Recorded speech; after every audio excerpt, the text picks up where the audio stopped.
All right, so today we are reading Upstairs Mouse, Downstairs Mole. It is our first chapter book. It has 4 chapters. We are reading the first 2 today. So if you missed it during story time, here it is. It's a fun story. All right. Upstairs Mouse, Downstairs Mole by Wong Herbert Yi.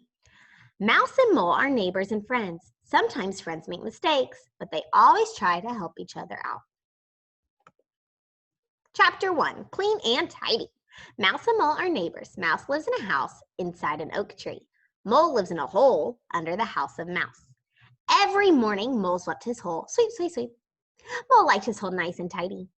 Every evening, Mouse swept her house. Sweep, sweep, sweep. Mouse kept her house nice and clean. But when Mouse swept her house, the dirt went below into Mole's hole. This made Mole angry. He knocked on Mouse's door.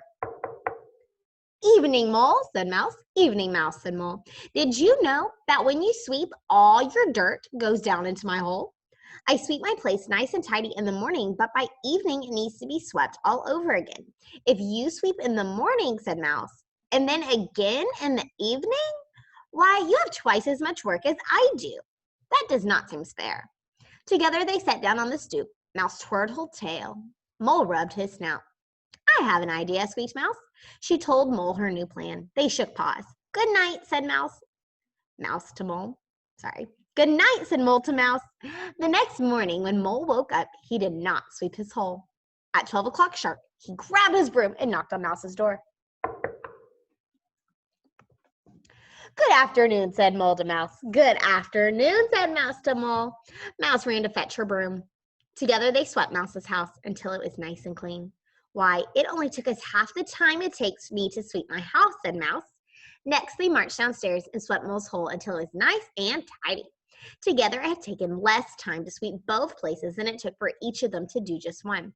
"That was fast," said Mole. "Our houses are clean and tidy, thanks to you. Now what?" "I've been thinking of a garden," said Mouse. Outside, Mouse and Mole circled the tree. Mole rubbed his snout. "Where should we put it?" "How about in back?" said Mouse, twirling her tail. "Then we will have a backyard." "Good thinking," exclaimed Mole. First, they dug up a patch of grass. Next, they raked the dirt until it was soft. Mole dug a row of holes.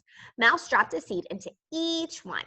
Then it was Mouse's turn to dig and Mole's to plant. Back and forth they went until the garden was finished. "Woo!" said Mole. "That was hard work." "But only half as hard, thanks to you," said Mouse. They decided to take a nap. Mole went down into his hole. Mouse went inside her house. Both were much too tired to bother with the dirt they tracked into their clean and tidy homes. Chapter 2, The Invitations. Mouse found an invitation in her mailbox. It was from her neighbor Mole. "Dear Mouse, if you are not too busy, please come join me for lunch to celebrate our new garden. Your neighbor downstairs, Mole." Around noon there came a at Mole's door. "Glad you can make it," said Mole. "Please come in."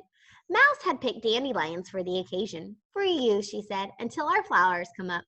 Mouse looked around the room. "My, but you keep a nice tidy hole," she squeaked. "Thank you," said Mole. It was a bit damp inside Mole's hole. Mouse shivered. Mole also kept his place rather dark, as bright light hurt his eyes. Mouse bumped into the table as she sat down. Bump!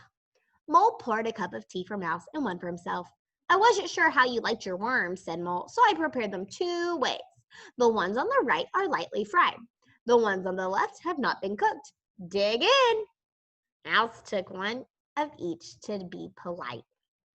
Mole filled his plate. He was starved. Mole crunched. Mole slurped. Mouse poked the worms on her plate. The one on the left wiggled and squirmed. Mouse's stomach began to wiggle and squirm. The one on the right looked greenish-gray. Mouse's face turned greenish-gray. The damp made her sneeze. Achoo! "Goodness, Mouse," said Mole. "You do not look well." "I don't feel so good," moaned Mouse. "Please excuse me, Mole, but I think I might better go upstairs and lie down." She bumped into the door on her way out. Bump. That evening, Mole found an invitation in his mailbox. "Dear Mole, I am feeling much better. Please join me for dinner at 6 o'clock to continue our garden celebration. Your neighbor upstairs, Mouse."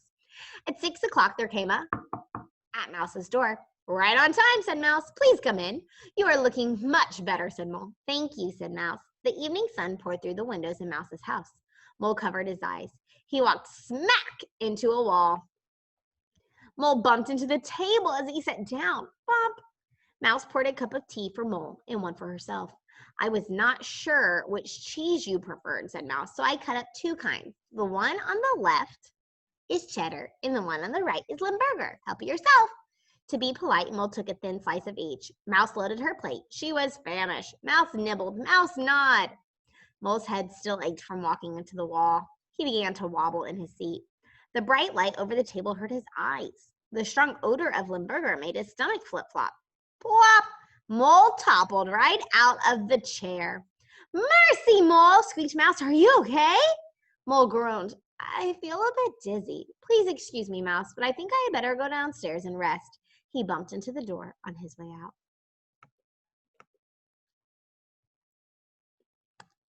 We'll save chapter 3 and 4 for tomorrow. Thank you for listening.